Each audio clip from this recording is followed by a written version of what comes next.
What is going on, everybody? Welcome back to Red Seat Radio. My name is Corbin. I hope you all have enjoyed this break from Red Sox baseball because Lord knows we needed it. But with the second half coming, the All-Star break over, hopefully the Red Sox can pick it up for the second half. But before we get into the second half of baseball, there was a lot that happened over this All-Star break. One of the biggest things was the MLB Draft, and the Red Sox made some picks that confused a lot of people. So that's what we're going to talk about today. We're going to talk about picks that the Red Sox made in this year's draft. We're going to go over who they are, how they play, why the Red Sox may have drafted them, and what they could look like in the future. But before we get into that, do me a favor, make sure you guys have hit that subscribe button if you haven't already. If you're new here, we talk Red Sox content almost every single day. Also, make sure you guys are hitting the like button on this video as well. It means a lot to me. It helps out these videos a ton. Thank you all very much for clicking on this one.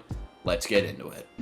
So with the MLB draft being one of the biggest drafts in all of sports, there are going to be a ton of picks for every team. The Red Sox drafted a slew of players who are trying to make their dreams a reality. So unfortunately, I can't cover every single prospect in this video, or it'd be like 45 minutes long, and no one wants to stare at this face for 45 minutes. So if you guys want to look up a prospect, or there was a draft pick that I did not mention in this video and you want more information on, head over to SocksProspects.com. They are a great tool for everything Red Sox prospect related. They also do a great job of covering the draft. Anyways, what we're going to focus on today is the top 5 picks for the Red Sox in this year's draft, starting with the #1 overall pick, Mickey Romero. Mickey Romero is a shortstop out of San Diego. And one of the things I saw online, especially in my comment section and live streams, that during the draft, people were upset about the fact the Red Sox drafted so many shortstops. But it's not just the Red Sox who drafted a lot of shortstops. And there's a reason behind that. You guys remember in Little League when all the best players on every team were the ones playing shortstop? It's because they were the most athletic people on that team. It's the same kind of concept when it comes to the draft. The idea behind it is that they are drafting the most athletic player in the draft to hopefully hone in on a certain skill and bring them to the position that best suits their needs. Examples of this are Jacob deGrom, who was drafted as a shortstop, Mookie Betts, who was drafted as a middle infielder, and if you want a more personal example of this, Ceddanne Rafaela, who's currently tearing it up in the minor leagues, both offensively and defensively in the outfield, was drafted as a shortstop. So the idea behind it is draft the most athletic guy and bring them into this organization and see where they're best fit. Because most of the time, shortstops have the ability to go to almost any position and succeed. Back to Mikey Romero. Mike has a great hit tool. For his age, he was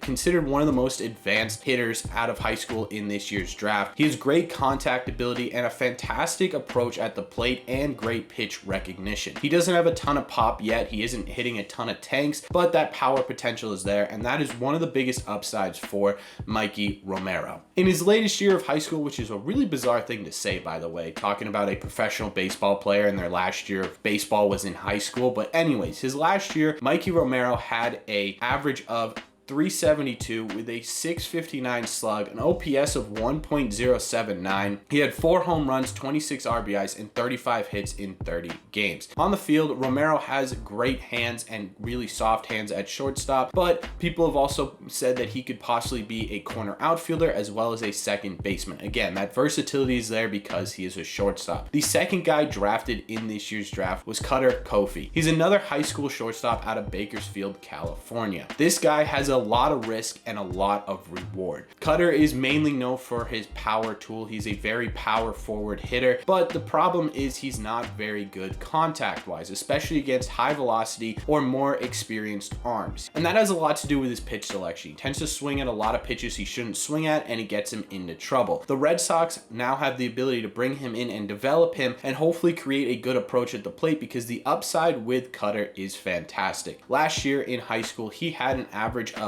442, a slug of 1.021, an OPS of 1.602. He had 12 home runs and 32 RBIs and 13 doubles as well. Again, the potential is there to be a great power hitter. He just needs to develop a better approach at the plate. On the field, he's a decent shortstop, but most scouts have him at third base, mostly because of his arm. He was also a pitcher in high school, so there is a potential for him to be a two-way type player in the future. But for now, most scouts have him at third base because while he was pitching, he hit mid-90s, so that arm is a cannon. And the reason for third base as well is because at shortstop, he didn't have the greatest range in the world. The third pick of this year's draft was an outfield high schooler by the name of Roman Anthony. He has a great hit tool, especially in the raw power department. He's got a naturally short swing that's a little bit of an uppercut that puts a lot of backspin on balls and can send balls out of the park that are around 400 feet, which is pretty impressive for a high school prospect. There hasn't been a lot of news on his pitch recognition or approach at the plate, so that's another thing that the Red Sox are going to need to develop if they want him to succeed at the major league level. In high school, Roman's stats look something like a 520 average with a 980 slug and a 1.569 OPS. He had 10 home runs, 40 RBIs, and 14 doubles in 32 games. Defensively, he's pretty average across the board according to scouts. The Red Sox believe that he can stay as a center fielder, but most scouts and other teams agree that he will probably end up in a corner position at some point in his progression through the minor leagues. The fourth pick for the Red Sox was a left-handed pitcher by the name of Dalton Rogers out of Southern Mississippi. This is the first college pick we are talking about, and his potential seems to be a dominant relief pitcher. That's mostly because of his arm slot and his pitch mix. He has an arm slot of 3/4, which is a little bit funky for a left-handed pitcher. He's also very good at hiding his pitches up until the point of his release, which makes him a very dominant pitcher. His pitch mix consists of mostly fastball and changeup, with his fastball averaging around 94 miles an hour, with his max in college being 96 miles an hour. It also has a lot of really late movement, which is great for missing bats. His changeup is a great supplement to that fastball, averaging around 82 miles an hour with a lot of late break as well. Again, works really well and is very effective off of his fastball. The concern with Rogers is his command, but that's really the concern with every pitcher coming out of the draft, to be honest with you. Almost every single pitcher has concern over his command. It's mostly because they're young, and that's something that can be refined in the minor leagues. This year in college, Rogers had a ERA of 1.95, a whip of 1.05, and a 13.86 K per 9 over 23 games. Like I said, great strikeout pitcher. His pitch mix combined with his arm slot make him look like a really dominant reliever. The last guy we are talking about today is the fifth pick for the Red Sox in this year's draft, and that was another shortstop out of San Diego College, Chase Midroth.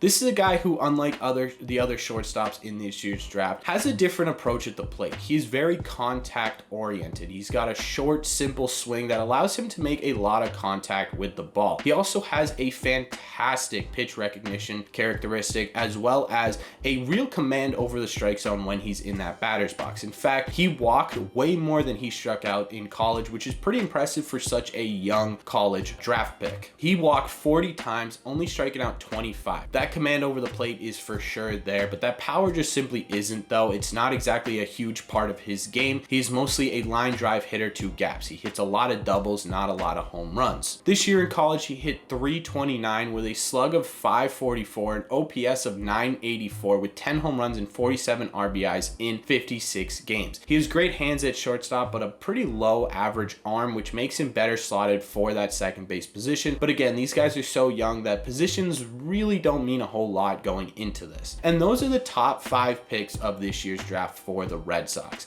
Again, like I said, we weren't going to be able to get through every single player in this year's draft, or this video would be an hour long. So let me know in the comment section down below, which prospect are you most excited for? Is it one of these 5 guys? Is there someone else who's on your mind who you think the Red Sox stole in a later round? Of these 5 guys, which one are you most excited for? There's a ton of different options this year. Really excited to see what these guys can do in the Red Sox system. So let me know all your thoughts on this draft down below. As always, if you've made it to the end of this video, do me a favor, make sure you guys have hit the subscribe button if you haven't already. Like I said, Red Sox content almost every single day. Also, make sure you guys are hitting the like button on these videos. Like I said at the beginning, it helps it out a ton. And if you could do me one more favor, if you really enjoyed this video, share with a friend or family member who you think loves the Red Sox as much as you do, and you think will also love this video as much as you do.